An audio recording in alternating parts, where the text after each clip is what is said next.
बिस्मिल्लाहिर्रहमानिर्रहीम। नाज़रीन, हम आपसे लाइव हैं आज खबर की दुनिया बड़ीला बारू पर। ये रात के 4 बजे है तकरीबन। बड़ीला शरीफ में एक बहुत बड़ी घोड़ा रेस हुई है जो कि बड़ीला शरीफ पेट्रोल पंप से शुरू होकर टांडा हाई स्कूल तक हुई है। ये जी 2 घोड़ियाँ थी। ये जो घोड़ी आ रही है ये जीत गई है। सियालकोट से आई हुई घोड़ी है ये चौधरी अरशद पसवाल के डेरे पर, और दूसरी जो है वो चेयरमैन फयाज के डेरे पर थी।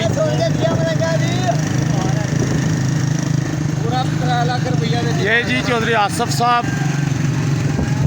और ये भी जो है ना जीत की खुशी में।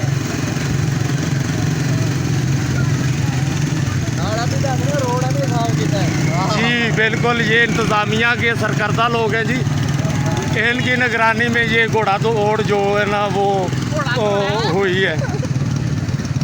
और ये तकरीबन जनाब 4 बजे कमो बेश बहुत से शायकीन मौजूद थे इसे देखने के लिए। अंदाज़न आप अंदाज़ा नहीं कर सकते, इस रात के टाइम पर कमो बेश 6 से 7 हज़ार बंदा जो है ना वो इस घोड़ा रेस को देख रहा था।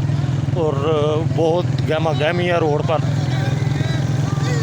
तकरीबन हर तरफ मोटरसाइकिल और गाड़ियां ही नज़र आ रही हैं। और अब ये घोड़ा रेस ख़त्म हो चुकी है और ये पीछे आने वाली घोड़ी जो है ये जनाब जीत चुकी है। ये पसवाल बरादरान के पास थी, और दूसरी घोड़ी जो है वो तकरीबन चेयरमैन फयाज हाटदा के डेरे पर बजी हुई थी। अभी ये रेस जो है ख़त्म हो चुकी है और ये पीछे काफ़िला आ रहा है जीत का जश्न मनाते हुए। बहुत बड़ा काफ़िला है। ये रात को अंधेरे में शायद आपको नज़र नहीं आ रहा पूरा।